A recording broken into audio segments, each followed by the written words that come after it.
Hi everyone and welcome. I just want to say on behalf of BioCanRx, welcome to this informational webinar on our Indigenous Student Summer Internship Program.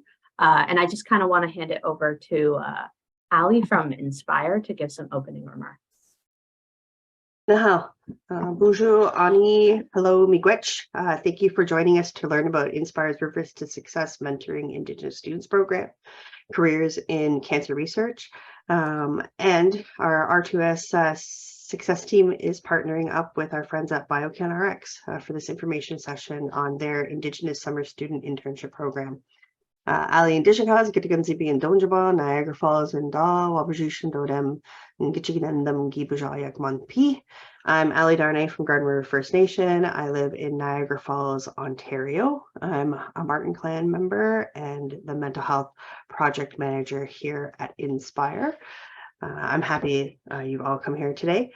Before we begin, though, I'd like to acknowledge that I'm privileged to work on the traditional territory of the Dish with One Spoon Wampum, the Royal Proclamation of 1763, Treaty of Niagara, the Upper Canada Treaties, and homeland of the Haudenosaunee, and Anishinaabeg peoples and other Indigenous people today.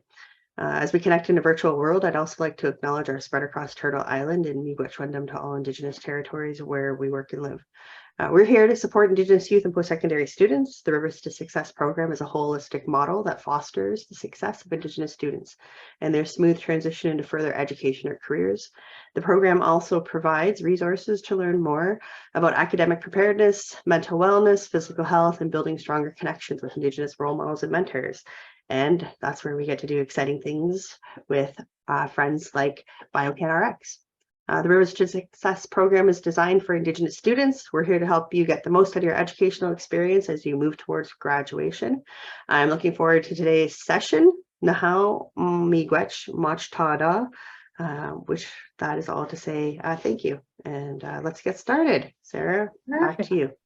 Thank you so much, Ali. Thank you for those opening remarks. And I just want to say a big thank you again to Inspire as a whole. Like being able to partner with Indigenous organizations like Inspire has really made this program so fulsome and has really been a fantastic partnership. I'd also like to say that we have our other partners here from the Canadian Partnership Against Cancer, Josh, and we'll get to you in a little bit, as well as our other partner, Ontario Institute for Cancer Research. And I think Rebecca might be in the audience today, so nice to see you too, and we'll get started. So just a little bit about today's webinar. Josh and I will kind of go over our introductions as BioCan and the Canadian Partnership Against Cancer, who we are. We'll talk a little bit about the Indigenous Student Summer Internship itself, basically the goals of it, but also how to apply to both the open research stream and the CPAC stream. We'll talk a bit about key dates, and then Ali will come back and talk a little bit about Rivers to Success a little bit, and then we'll go into any questions. So I'll start. So hi, everyone. My name is Sarah. My pronouns are she, her. I come to you today from the traditional unceded territory of the Algonquin Anishinaabe people, otherwise known as Ottawa. Well, for me, technically Gatineau, but same place. And I'm the manager of equity, diversity, and inclusion, as well as training programs at BioCanRx. So a bit about that kind of day-to-day is I run a lot of programs like this, but I also run a lot of our other training programs, such as providing travel awards, lab exchanges, different career and technical development webinars, and workshops for any of our students across our network. So that's a bit about me, and I will hand it over to Josh to introduce himself. Good morning and or afternoon, everyone, depending on where you're coming in from. My name is Josh Tobias. Also would like to pay respect to the Dish with One Spoon Wampum territory that I'm calling in from. I am currently living in London, Ontario, home of the Western Mustangs, but originally from where Sarah's speaking to you from, unceded Algonquin territory on the other side of Ottawa, southern side of Ottawa, and from a small town called Russell, Ontario. I am the manager of Indigenous engagement and integration at the Canadian Partnership Against Cancer, working on the First Nations, Inuit, and Métis cancer strategy team. And I'm also a part-time assistant professor at the University of Western Ontario, where I hold adjuncts in the Faculty of Environment, Geography and Environment, as well as, they just changed it. It used to be just Geography, now it's Geography and Environment. Trips me up. As well as the Faculty of Health Sciences. And really excited to be here today and to speak to everyone about the work that we do at the Canadian Partnership Against Cancer. I'll give you a little bit more information as we go along, but sufficient to leave it there and just say hello to everyone from London, Ontario. Perfect. Thank you so much, Josh. So now I'll kind of go in a bit to give you a brief introduction on who BioCanRx is, and then I'll hand things over to Josh to talk a little bit more about the Canadian Partnership Against Cancer. But basically, BioCanRx is a not-for-profit network that's funded through the federal government with the initial goal of accelerating new and innovative cancer immunotherapy technologies or treatments from the lab to the clinic. With really the overarching goal of enabling a better quality of life for patients, and also to build a strong and vibrant cancer community in Canada. How we kind of do that is a very holistic approach, and it's very multi-pronged. But we like to engage with our whole community by providing funding, sharing resources and best practices, engaging with our patient groups, and most importantly, kind of what we're talking about today is providing training opportunities for both students and researchers from across our network. So obviously this internship is one of our big training opportunities. And so that's kind of where will fall into like the BioCanRx community. And Josh, take it away about CPAC. So what is the Canadian Partnership Against Cancer? Currently attempting to rebrand away from CPAC and more just towards calling ourselves the partnership, but I might slip up every once in a while. We are what is called a Pan-Canadian Health Organization. We speak in acronyms, so we are a PCHO. We work across the country to implement and steward the Canadian Strategy for Cancer Control, or the CSCC. What is the CSCC? Well, way back in 2007, Health Canada decided that we needed a national strategy for cancer control. Cancer, as some of you may know, is largely, cancer services are largely administered at the provincial level.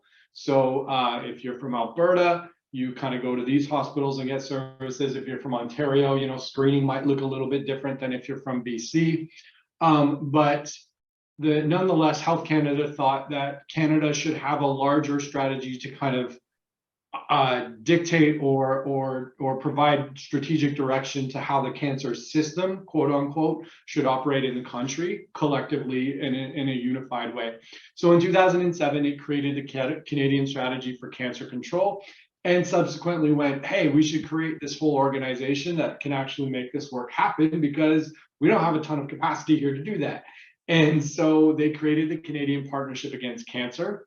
In 2018, the CPAC, or the partnership, there I go, refreshed the Canadian Strategy for Cancer Control and introduced for the first time what we call people-specific priorities around cancer. So these were developed in collaboration and partnership with First Nations, Inuit, Métis governments, organizations, individuals, healthcare providers, elders, youth from across the country. And they really do determine the work that my team does. So my team, I manage a team that supports the implementation of projects related to the people-specific priorities. So there are 29 funded projects. There's a lot of language, there's a lot on this slide, but basically, in a nutshell, CPAC is an organization that, through the Canadian Strategy for Cancer Control, seeks to influence systems-level change. So we fund work, we fund projects across the country that are going to have a systems-level change on how cancer is experienced in this country. Whether that's screening projects, whether that's palliative end-of-life care projects, whether that's education and awareness and prevention projects. So it's across the cancer continuum, but really we're kind of like a nicer version of Shark Tank, I guess. don't repeat that outside of this, but organizations, governments will come to us and say, hey, we have this idea about how we can maybe make lung screening more efficient or whatever. And we will explore that idea and then fund that work over a 4 to 5 year cycle, get things up and running. But the idea is that once that kind of 4 or 5 year cycle is up, like we're not continuing the funding, we're not base funding, we're just kind of getting you up and going, right? So we really fund work at the systems level. We do not typically work at the community level. So if a community really wanted like a mammography bus, for example, that's more of a provincial initiative as opposed to the CPAC level initiative. I'll talk a little bit more about some of the work that we do and some of the opportunities that we've had with summer students as well.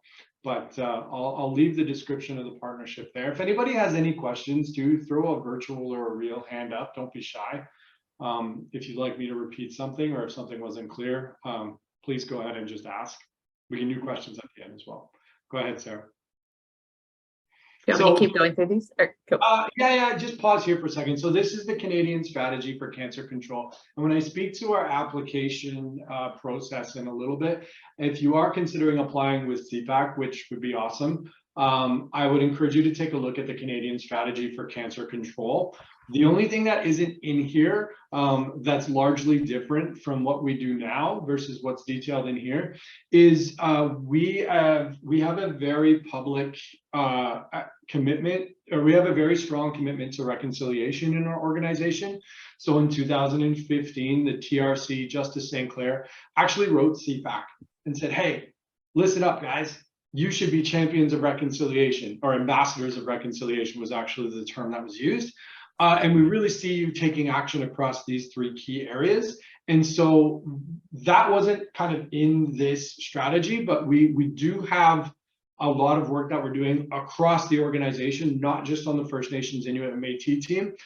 From the level of the exec down across the organization, we have a very public-facing commitment to reconciliation, and every single person at our organization is required to take cultural awareness training and to think about how the calls to action from the TRC might be included or might be reflected in any work that they do, and not just at the end, right at the onset. So we can go to the next slide.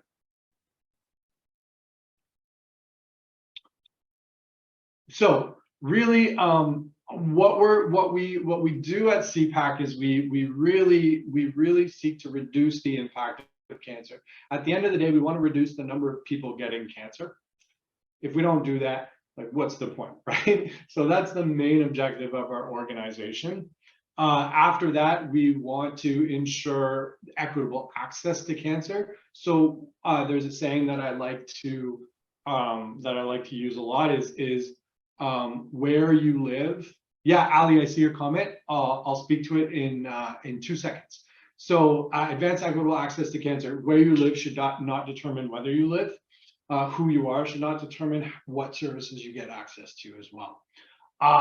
Ensuring the self-determined priorities is really about working collaboratively and reciprocally and respectfully with First Nations, Inuit, Métis governments, organizations to ensure that we're hearing what they're saying, we're driving that work forward in a way that's kind of respectful and collaborative, like I just said. Respond to the changing landscape, being aware of kind of broader health systems changes that are happening is another thing that we spend a lot of time doing, and driving innovation. So making those investments early in things like lung cancer screening pilot projects and that kind of stuff. Ali, your question around cultural awareness training. So we work with an organization called the Indigenous Reconciliation Group, or the IRG, and Rose LeMay, who has developed I teach at a university, so I kind of call it like the 100 level course of cultural awareness. So First Nations, Inuit, Métis cultural awareness.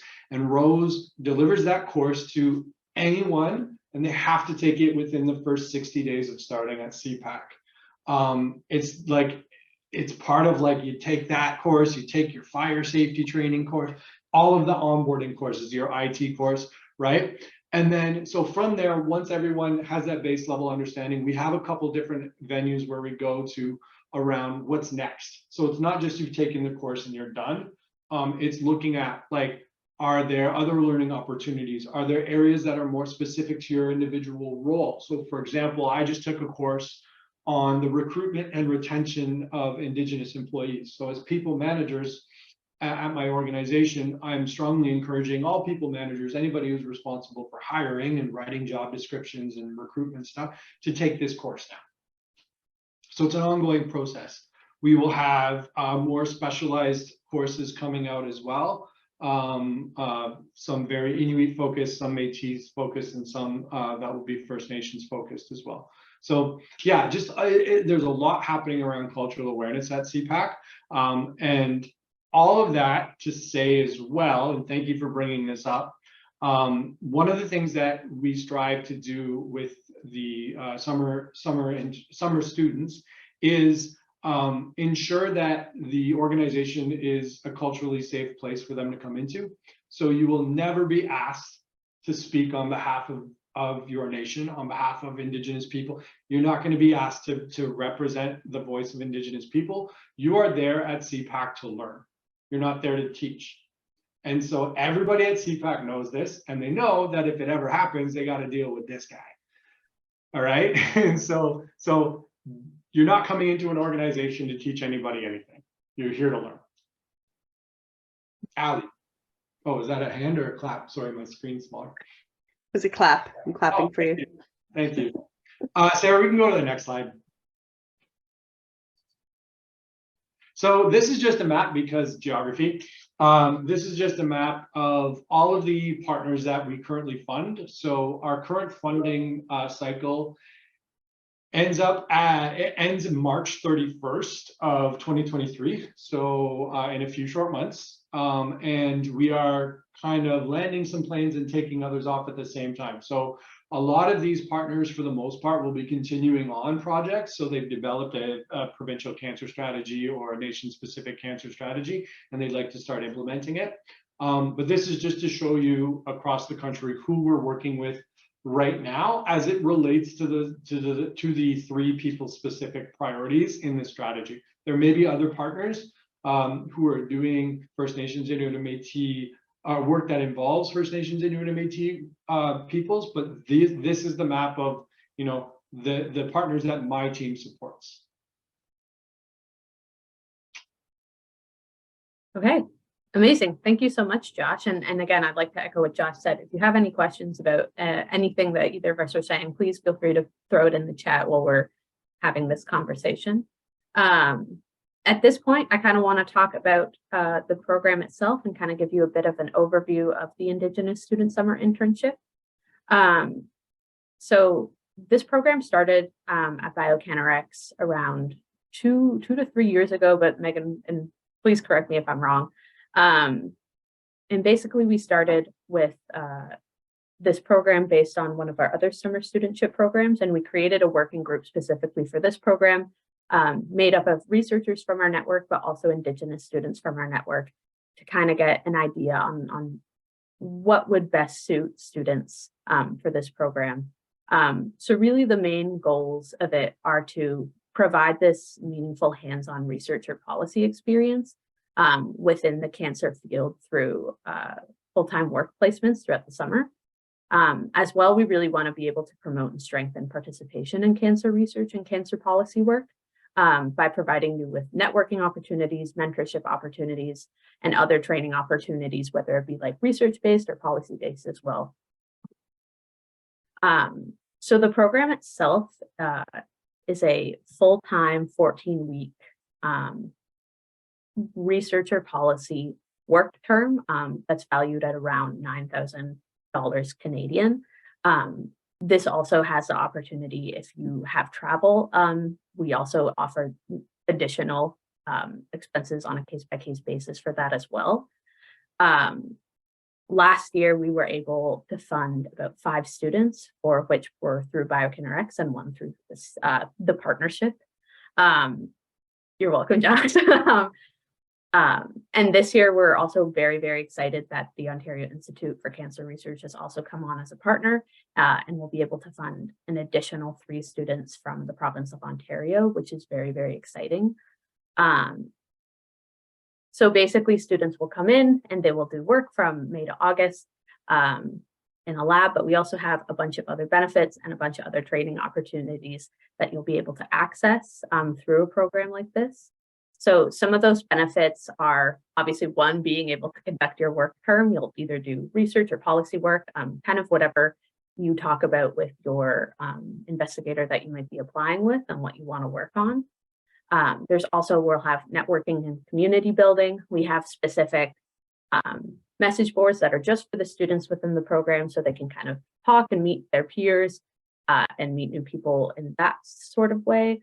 We also have the opportunity to attend webinars that are hosted by BioCanRx, and I'll get into those a bit later on what you'll learn out of those training opportunities.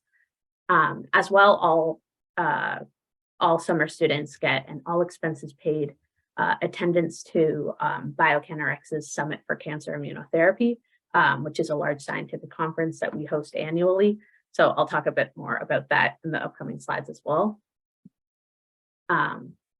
So these are some of the training opportunities that are offered during your work term. So basically during your internship, you'll have access to all of these. We have different panel discussions, both with past summer students, also with funded BioCanRx researchers, just kind of talking about what are the best ways, what are the best things to get out of this program, like how will I be successful? You can ask any of those questions, but also just navigating the world of research itself.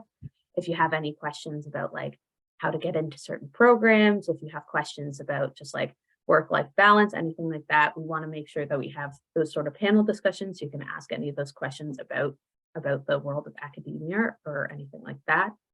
We also have more specifically pointed training programs, such as how to write a scientific abstract.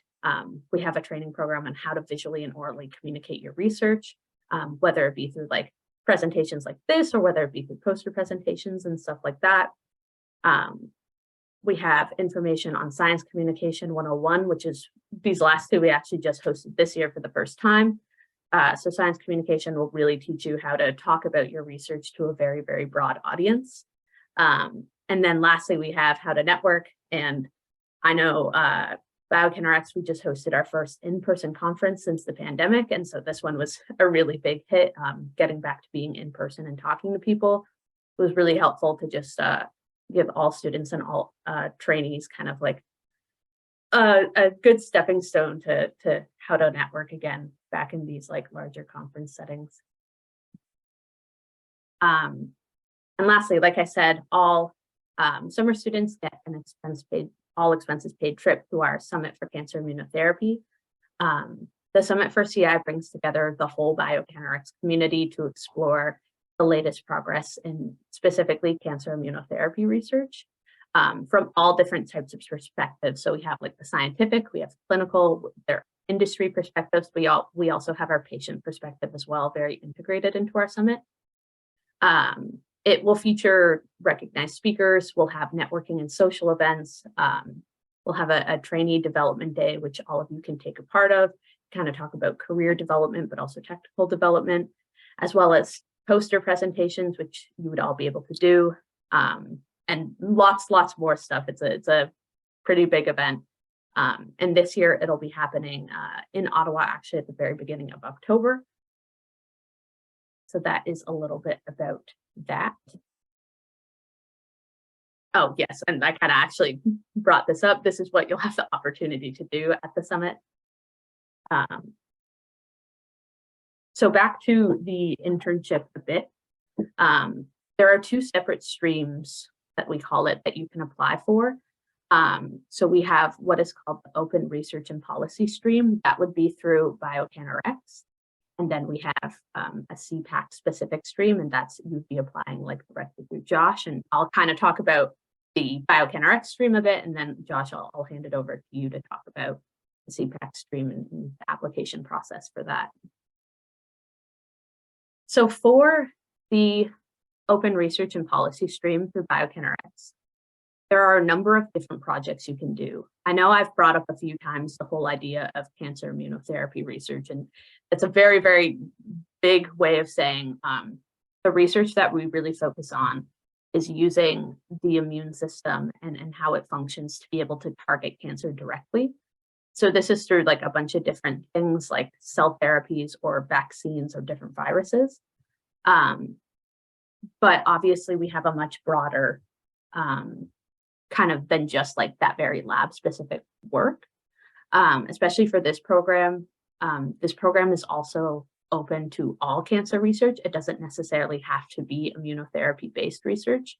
If that's something you're really interested in, like please reach out and I can give you a bunch of stuff on that, but it's open to any sort of cancer research. So we have 4 different kind of areas in which you can talk about your projects. So there's the clinical, social, and economic impact sort of project, where it's really aiming at looking at those social, legal, ethical, economic, all those type of health system barriers related to cancer and patient care. We have knowledge translation that includes a bit more about like the development and implementation and the measurements that come with these cancer related treatments and technologies and things like that, and applications of these to improve like communities and stuff like that, and to improve the broader population. You can also do your basically just regular laboratory based research. This would be like just going into a lab setting, doing experiments and stuff like that. And then finally, if you want, you have the opportunity to also do a more Indigenous knowledge based project.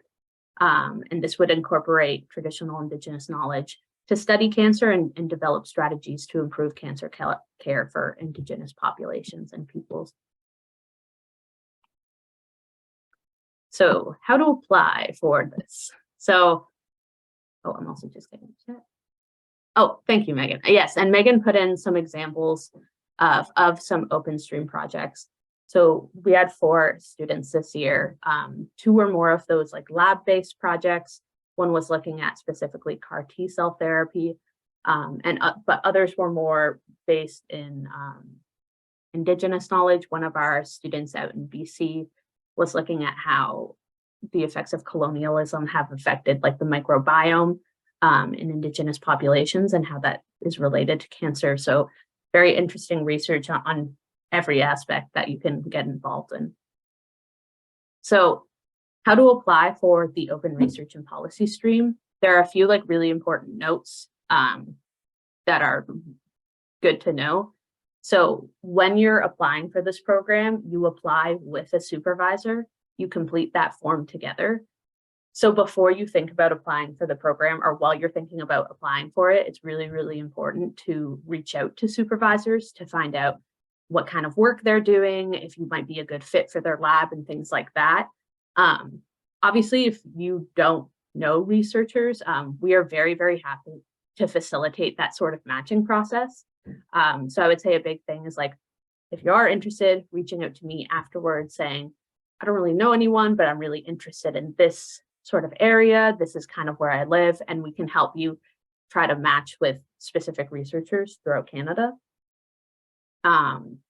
Basically, on your end, you would be very responsible in this application for the statement of intent, basically why you want to be in the program, why you want to do this work, how it will affect your future career and things like that. And then both you and your supervisor that you choose to work with will co-develop together any information regarding the research project and the role you would play in it. So Megan, actually, if you could put a link to the training page on the website where we house this information, that would be super helpful. But essentially, you'll go to our main page and you'll go to the Indigenous Student Summer Internship part. You can click on that link and then you'll be able to see more program details laid out in a PDF. You'll also be able to access the application form. And as you can see, there's kind of a picture of the application there. So that is kind of how you apply to the open research and policy stream. I think I might be missing a slide, but Josh, I'll let you kind of go over the topics and themes for the CPAC stream? Sure. Thanks so much, Sarah. So these are just like spitballing ideas for the CPAC stream. These are in no way predetermined buckets that we are looking for someone to fill up. We are more than happy to have a chat about any type of work that you may be interested that aligns with the Canadian strategy for cancer control. A little bit about some of the ideas though. Again, we work across the cancer continuum. So what would a people-specific cancer screening study look like? How can strengths-based frameworks be applied to improving screening participation? Are there any policy barriers that you see when First Nations, Inuit, or Métis are due for cancer screening? For example, what are the roadblocks that non-insured health benefits put up when someone's trying to come south from a northern community for a mammogram? In terms of prevention, what factors need to be considered when developing people-specific HPV vaccination program? This was some work that our previous summer student did and did very well. I'm going to throw one on here because I was thinking about it earlier today, and sorry, Sarah, don't freak out. I'm adding one more line to this. No worries. But it would be more along the lines of prevention in my other hat, which is environment and health. And so what question I'd be interested in exploring possibly is what sources of data are available to communities, urban, rural, remote communities, wanting to learn a little bit more about exposure in their natural environments? So contamination, exposure to carcinogens, etc. And what alternatives exist. So if you're wanting to do ceremony on the land and the cedar is contaminated, how can you get some cedar? Would be a good example of something I'd be interested in exploring a little bit more about, and does align with some work that we have at the partnership as well. Treatment, what are some best practices in science communication with rural remote communities for immunotherapy or clinical trials? That's a pretty heavy one. Palliative care, how can different worldviews be supported in palliative care service delivery? Reconciliation, what progress have we made internally at CPAC in addressing the TRC calls to action? We're really in this early stage of this like public reporting report card that we want to develop. So helping to inform that would be great. But again, these are just like ideas that myself and another couple managers came up with in like 10 minutes of a meeting. So just examples, take them with a grain of salt. Please, please, please be creative, come up with your own ideas. Is there a next slide, Sarah? There should be one second. Yeah. So how to apply to our stream. If you're interested in working at the partnership, we're going to make it pretty straightforward and simple. I'm kind of I don't like a lot of paper. And so step one, give me a call. Well, step one, read the Canadian strategy for cancer control. Like take a look at it. Step one, give me a call or send me an email and set up some time probably before February 1st. I know we're coming into the holidays. I'm around, I don't do much. But set up some time before February 1st and we can discuss kind of what you're interested in. If we come to an area of alignment or agreement, I have a very quick, like 4 or 5 question application form. And it's basically a statement of interest. What are you interested in working with? Tell us a little bit about yourself. How does this align with the strategy? That then I kind of use to adjudicate with some other colleagues. And then we're also hoping to see your CV and most recent transcripts, if possible. But yeah, so the whole process, the student overall, I hold accountability for this program. And so depending on the work, you may or may not work directly with me. You may work with another manager on our team. But another important thing to note is this work, the work that you're interested in, does not have to be First Nations, Inuit, Métis specific. You can choose, you can take a look at the Canadian strategy for cancer control and say, you know what, I'm really interested in some of the work that you guys are doing around HPV screening just more broadly. Can I be involved in that? And that's totally cool. I'll be your touch point. We'll check in every once in a while, but you may work with another manager on that team. So all good. I see a comment here from Brady. Hey, Brady. Brady worked with Jill. Jill was my postdoc supervisor. So pretty awesome. Very cool. Yeah, Brady, it sounds like you had a really good experience with a really awesome supervisor. So that's all. Is there another slide after this, Sarah? Off the hook for a minute? You are off the hook. I'm off the hook. All right. Also, hi, Brady. Just want to say thank you for posting that in the chat. Yeah, Brady was one of the summer students with us last summer. I'm so glad to hear that you're still continuing on with the project. That's really, really great to hear. And if you want, and if you have time, if you want to answer any questions or speak to it at the end, I would love to hear about it. So basically, now we're just going to go on to some more administrative stuff, key dates for the program, stuff like that. So the applications are already available on our website, and all the program details are available on our website. But all of those applications for the BioCanRx open stream will be due February 17th. You'll be notified within late March to early April if you've received a placement or received an award. We also ask that all investigators that you're working with, as well as direct people in the lab that you'd be working with or within whatever policy work you'd be doing, that everyone take equity, diversity, and inclusivity training. So we have a few that we do at BioCanRx. We do two just very broad, talking about more unconscious bias, as well as respect and inclusion in the workplace. And then like Josh said, BioCanRx also has cultural competency training. So we do have specific cultural safety training for network investigators who are not Indigenous, taking on Indigenous students. Following that, your placement would begin at the beginning of May and would go all the way until August 25th. And then around October, after our summit takes place and everything like that, you would have to fill out an end of term report, kind of just talking about your summer, any feedback, so we can make even next year's iteration even better than this one, and so on and so forth. We always love receiving feedback from all of our students on all of the programs we do. So we really take those end of term reports pretty seriously. Megan, what's that? Hi, folks. My name is Megan. I'm also with BioCanRx, and sorry, I would just also highlight, excuse me, our summit for cancer immunotherapy. Yes. So that's obviously taking place October 1st to October 4th. And again, that's that opportunity to do all of the things that Sarah mentioned, including presenting your research that you would have conducted in the summer. So just wanted to highlight that one again. Absolutely. Also, at this point, I'm going to turn it back over to Ali to just talk a little bit more about Inspire's mentorship program, Rivers to Success, if you wanted to add anything more to that. Hi, everyone. I just want to say thank you for joining us today. Rivers to Success, of course, is our mentoring Indigenous students program here at Inspire.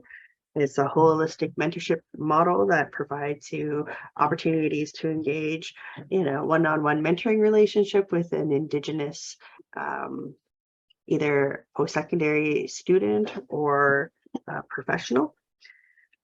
We also offer a variety of resources to support Indigenous students as they're navigating their way through the education system and into careers. So you can explore our portal available through Mentor City, accessible on our website to learn more about the resources that we have to offer. And as I mentioned earlier, I am the mental health project manager, which is a new initiative that we have initiated through the Rivers to Success program. And in that initiative, we host events specifically on mental health topics. Our most recent event was on Indigenous students and healthy relationships. Our next event will be on nutrition and fitness in the new year. The mental health project is made available through the generous sponsorship of the Slate Family Foundation. And it's a collaborative initiative where we connect with experts in Indigenous mental health and host events and then create supplementary resources. All of it you can access through the Rivers to Success portal. as well as other exciting events like the one we've had the opportunity to participate in today. So thank you for what you've shared and for giving us an opportunity to talk a little bit more about Rivers to Success. If you have any questions, feel free to reach out to rivers@inspire.ca.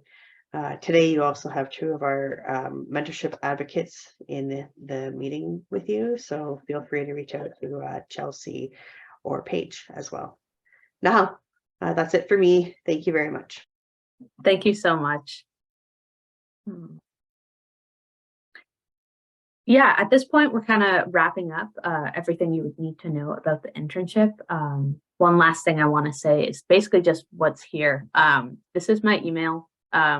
Please contact me at any point. Again, like Josh, I'll just be home over the holidays. I'm not doing too much. So it'd be great to hear from you if you have any questions at all that don't get answered today about the program, or you would like to reach out to say, hey, I'm really interested in XYZ areas about cancer research. Is there someone you think might be able to take me on? We'd be very happy to facilitate any supervisor to student matching process. And anything, if you just want to chat, please feel free to email me anytime. Also, all of our program documents are available at the link here. And I know Megan also shared that in the chat, but it's at biocanrx.com/training/internships. Josh, was there anything you wanted to say about your contact? No, just feel free to reach out, even if it's just for a quick question or you just want any clarity at all. I'm not shy. There's no offside questions. Sorry, it's almost World Cup time, and the offside metaphor, the soccer metaphors keep sneaking in. There's no bad questions. Just ask anything you'd like. And if you'd like to set up some time for a formal chat, think about a half an hour where we could make that work for a quick chat. Again, super low key. Don't be too worried about it. All right. That's good for me. Thanks, Josh. And yeah, Ali, I'm just seeing your note. Yes, this meeting recording will be available afterwards. We'll be sending it out to all registrants, plus also BioCanRx. We always put it on our website with all of this training program information as well. So it'll be available both on our website and to all registrants after the meeting.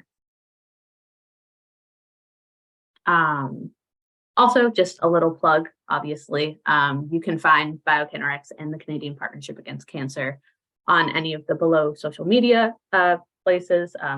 There's also a specific trainee association group for our LinkedIn. So if you're interested in that, please reach out to me and I can give you the full name of it. It's just a little complicated to type in, so sometimes people get lost, so I'll send that to you. But yeah, you can follow us on Facebook, Twitter, Instagram, anything like that. And yeah, this is the point of the presentation where I'll open it up to questions from the audience.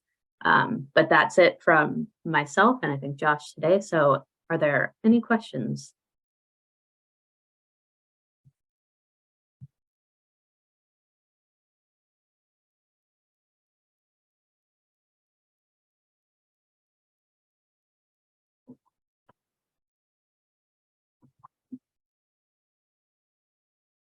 Letting us off easy today. Yeah. All right.